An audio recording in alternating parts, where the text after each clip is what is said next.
সবাইকে আন্তরিক শুভেচ্ছা। আজকে আমরা মূলত জানবো সোনালী ব্যাংকে 1,00,000 টাকার এফডিআর করলে কত টাকা লাভ পাওয়া যায় প্রতি মাসে। জুলাই মাসের সুদের হার সম্পর্কে আমরা বিস্তারিত জানবো। 2026 সালের প্রয়োজনীয় কাগজপত্র এবং সম্পূর্ণ হিসাব মূলত আমরা এক নজরে দেখে নেব।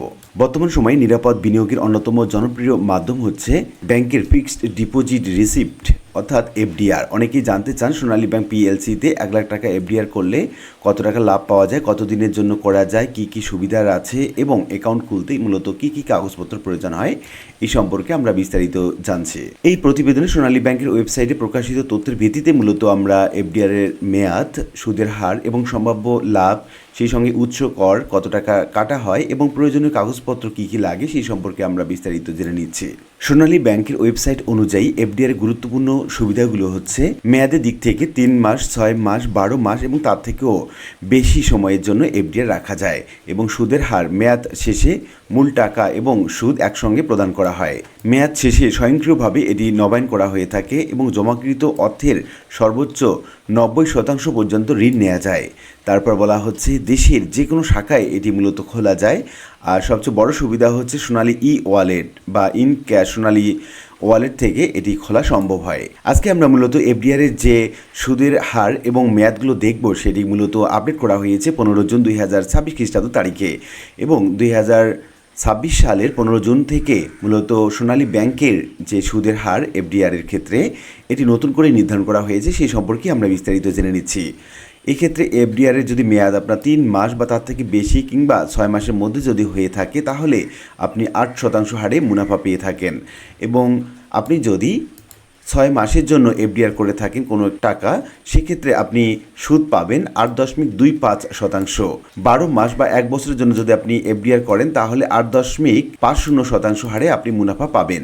প্রতিবেদনে উল্লেখ করা হয়েছে পূর্বে 3 মাসের জন্য সুদের হার ছিল 8.25%, যা পরে কমিয়ে 8.00 করা হয়েছে, অর্থাৎ সুদের হার 2026 সালে এসে 0.25 কমানো হয়েছে। এখন আমরা জানবো 1,00,000 টাকা এফডিআর করলে 3 মাসের জন্য মূলত কত টাকা লাভ পাওয়া যায়। আপনি যদি 1,00,000 টাকা 3 মাসের জন্য যদি আপনি জমা রাখেন সেক্ষেত্রে আপনি 8% হারে মুনাফা পাবেন। সেক্ষেত্রে মোট লাভ পাবেন 2,000 টাকা।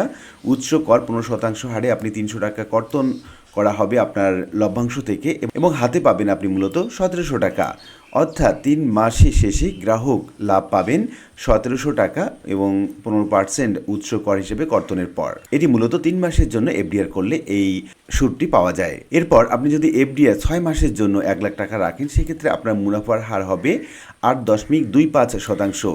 আপনি হাতে পাবেন 4,125 টাকা। উৎস কর 15% হিসাবে কর্তন করা হবে 618 টাকা এবং আপনি হাতে পাবেন 3,506 টাকা, অর্থাৎ 6 মাস শেষে একজন গ্রাহক 3,506 টাকা লাভ পাবেন এফডিআর করলে 6 মাসের জন্য। এরপর আমরা দেখে নিচ্ছি 1 বছরের জন্য যদি আপনি এফডিআর করেন সেক্ষেত্রে আপনি মেয়াদ শেষে কত টাকা পাবেন। এক্ষেত্রে আপনার মুনাফার হার হবে 8.50%, মোট পাবেন 8,500 টাকা। এক্ষেত্রে আপনার উৎস কর কাটানো হবে 15%, 1,275 টাকা এবং হাতে পাবেন আপনি 7,225 টাকা, অর্থাৎ 1 বছরের শেষে আপনি উৎস কর কেটে রাখার পর আপনার লভ্যাংশ হবে 7,225 টাকা, 1,00,000 টাকায় 1 বছরের জন্য। অনেকে আমার কাছে জানতে চেয়েছেন যে এই উৎস কর মূলত কিভাবে কর্তন করা হয়। টিন অর্থাৎ সার্টিফিকেট প্রদান করলে 10% হারে যে উৎস কর সেটা কাটা হতে পারে।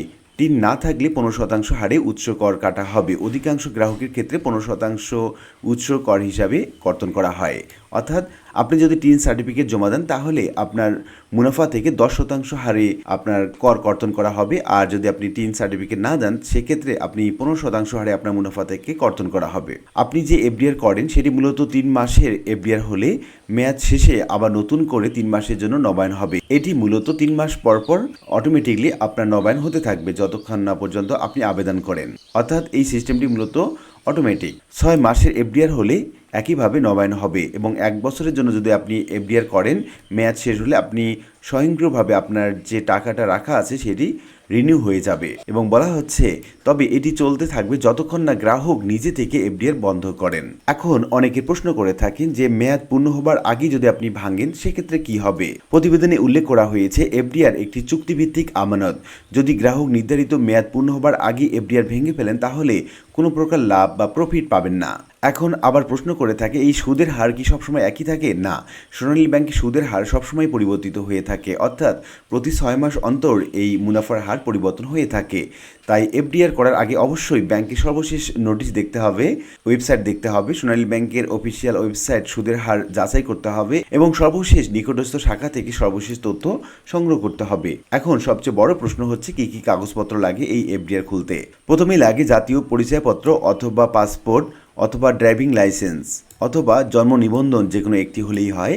পাসপোর্ট সাইজের 2 কপি ছবিও লাগে। নমিনির জন্য যে সকল কাগজপত্র দরকার হয়, জাতীয় পরিচয়পত্র দরকার হয় অথবা পাসপোর্ট অথবা তার ড্রাইভিং লাইসেন্স অথবা তার জন্ম নিবন্ধন, যে কোনো একটি হলেই হয়, এবং তারও পাসপোর্ট সাইজের 1 কপি ছবি লাগে। গ্রাহক দেশে সোনালী ব্যাংক পিএলসি যে কোনো শাখায় গিয়ে মূলত প্রয়োজনীয় কাগজপত্র জমা দিয়ে এফডিআর অ্যাকাউন্ট খুলতে পারেন। এছাড়া ব্যাংকের ডিজিটাল প্ল্যাটফর্ম সোনালী ওয়ালেট ব্যবহার করেও এফডিআর খোলার সুবিধা রয়েছে। তো আশা করি বিষয়টি বুঝতে পেরেছেন। আপনাদের কাঙ্ক্ষিত সোনালী ব্যাংকে আপনি এফডিআর করলে কত টাকা মাসে পাবেন, 3 মাস অন্তর, 6 মাস অন্তর, 1 বছর কিংবা 3 বছর অন্তর আপনি যদি সোনালী ব্যাংকে এই এফডিআর করেন, সেক্ষেত্রে আপনি কত টাকা করে মুনাফা পাবেন সেটি আপনি একটা সম্পূর্ণ ধারণা পেয়েছেন।